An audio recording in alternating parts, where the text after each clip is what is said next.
بسم اللہ الرحمن الرحیم۔ بہترین دعا۔ قال رب اوزعنی ان اشکر نعمتک التي انعمت علی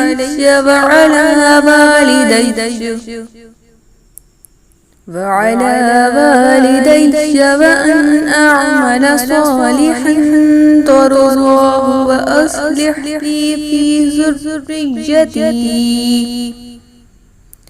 إني تبت إليك وإني من المسلمين۔ ترجمہ: اے میرے پروردگار، مجھے توفیق دے کہ میں شکر ادا کر سکوں تیرے انعامات کا جو تو نے مجھ پر اور میرے والدین پر فرمائے، اور یہ کہ میں ایسے اعمال کروں جنہیں تو پسند کرے، اور میرے لیے میری اولاد بھی اصلاح فرما دے۔ میں تیرے جانب میں توبہ کرتا ہوں اور یقیناً میں تیرے فرمانبرداروں میں سے ہوں۔